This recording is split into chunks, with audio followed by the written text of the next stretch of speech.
Assalamualaikum warahmatullahi wabarakatuh. Halo teman-teman semua, perkenalkan nama saya Liana Ramasari dari Program Studi Pendidikan Ekonomi Fakultas Keguruan dan Ilmu Pendidikan Universitas Muhammadiyah Profesor Dr. Hamka. Di sini saya ingin menjelaskan mengenai neraca lajur dan juga laporan laba rugi. Nah, yang pertama-tama saya ingin menjelaskan tentang neraca lajur terlebih dahulu. Nah, di neraca lajur ini memiliki pengertian. Nah, neraca lajur adalah sebuah laporan yang berisi semua data tentang akuntansi yang menjadi suatu landasan yang digunakan untuk memeriksa dengan sebuah rekening buku besar yang telah disesuaikan untuk memudahkan ketika hendak membuat laporan keuangan. Jadi teman-teman, di dalam akuntansi itu terdapat 8 siklus. Jadi hanya ada jurnal umum, buku besar, neraca saldo, ayat jurnal penyesuaian, neraca lajur, laporan laba rugi, laporan perubahan modal, dan juga jurnal penutup. Nah, jadi yang ada di dalam neraca lajur itu hanya neraca saldo dan juga ayat jurnal penyesuaian. Nah, yang terdapat di neraca saldo terlebih dahulu itu ada jurnal umum dan juga buku besar. Nah, mereka itu dijadikan satu di dalam neraca saldo atau bisa dibilang diringkas. Untuk yang di ayat jurnal penyesuaian itu hanya neraca saldonya itu disesuaikan. Nah, jika sudah disesuaikan, kita buat nih neraca lajurnya. Nah, neraca lajur itu memiliki fungsi dan juga tujuan. Yang pertama, fungsi adalah meringkas data keuangan, lalu evaluasi terhadap transaksi keuangan, dan juga membantu dalam penyusunan laporan keuangan. Lalu tujuannya itu untuk memudahkan para penggunanya untuk memahami data di dalamnya sehingga dapat meminimalisir adanya kesalahan laporan ke depannya. Neraca lajur juga memiliki manfaat. Yang pertama, sebagai referensi dalam pembukuan ayat jurnal penutup. Jadi jika kita sudah berada di akhir siklus, yaitu jurnal penutup, kita bisa melihat dari neraca lajurnya, teman-teman, supaya lebih mudah. Nah, yang kedua, sebagai referensi dalam memeriksa data, akun, dan jumlah saldo yang akan disajikan dalam laporan keuangan. Yang ketiga, menggolongkan, meringkas, dan mengevaluasi pencatatan transaksi. Yang keempat, mempermudah untuk menemukan kesalahan-kesalahan yang mungkin dilakukan pada saat pembuatan jurnal penyesuaian. Karena di neraca lajur itu tuh kan terkumpul semuanya kan, jadi terlihat lebih mudah jika terdapat kesalahan karena semuanya itu ada di neraca lajur. Nah, di sini terdapat contoh neraca lajur yang saya sudah buat. Ada nomor akun, nama akun, neraca saldo sebelum disesuaikan, penyesuaian, neraca saldo setelah disesuaikan, laba rugi, dan juga neraca. Nah, untuk yang D itu ada K, itu adalah debit dan juga kredit. Nah, untuk nomor akunnya ini yang pertama, itu kalian harus mengurutkannya dulu ya, agar lebih mudah aja untuk kaliannya dan juga mungkin pembaca atau siapapun itu. Lalu yang keduanya itu kita ke kolom nama akun. Nah, nama akunnya ini kita ambil dari yang neraca saldo dan juga jurnal penyesuaiannya ya, teman-teman. Nah, kita next ke kolom selanjutnya, itu neraca saldo sebelum disesuaikan. Nah, ini tuh kalian masukkan saja neraca saldonya ke dalam kolom neraca saldo sebelum disesuaikan ini. Di neraca saldo tersebutnya ada terdapat apa saja, misalnya kas, piutang usaha, perlengkapan, kendaraan, dan juga lain-lain.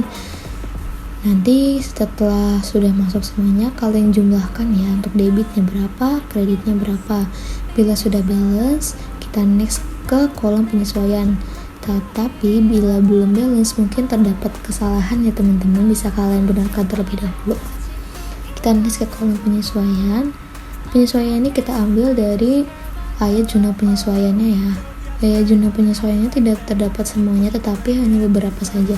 Seperti yang ada di contohnya hanya piutang usaha, perlengkapan, akumulasi penyusutan kendaraan, akumulasi penyusutan peralatan, hutang gaji, hutang telepon, pendapatan jasa. Bila sudah dimasukkan semuanya, tinggal kalian jumlahkan saja di debit dan juga kreditnya berapa. Bila sudah balance, kita bisa lanjut ke kolom neraca saldo setelah disesuaikan. Tetapi bila belum balance, mungkin ada kesalahan ya di ayat jurnal penyesuaiannya, bisa kalian benarkan terlebih dahulu. Oke, kita next ke neraca saldo setelah disesuaikan. Nah, untuk neraca saldo setelah disesuaikan ini, kalian hanya menaruh saja ya yang di kolom neraca saldo sebelum disesuaikan dan juga penyesuaiannya. Nah, untuk dimasukkan ke neraca saldo setelah disesuaikan, kalian perhatikan dulu nih teman-teman, bagian-bagian yang nama akunnya ini terdapat di neraca saldo sebelum disesuaikan dan juga penyesuaian. Misalnya di contohnya ini ada piutang usaha kan, itu terdapat di 2 kolom ini. Nah, di situ tuh kalian tambahkan saja dan hasilnya kalian taruh di neraca saldo setelah disesuaikan. Lalu misalnya di sini ada utang gaji. Nah, utang gaji ini kalian tambahkan lalu kalian taruh di neraca saldo setelah disesuaikan. Oh ya teman-teman, kalian harus memperhatikan juga ya debit kreditnya. Di kas itu ada di kredit kah, ada di kas kah, kalian harus perhatikan ya teman-teman. Jangan sampai salah. Kalau salah itu akan menyulitkan kaliannya juga. Jadi untuk neraca saldo setelah disesuaikan ini, kalian hanya masukkan neraca saldo sebelum disesuaikan dan juga penyesuaian. Tetapi bila ada nama akun yang terdapat di kedua kolom ini, kalian tambahkan saja ya teman-teman.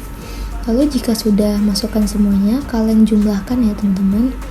Nah, debitnya berapa, kreditnya berapa. Bila sudah balance, kita bisa lanjut ke kolom laba rugi.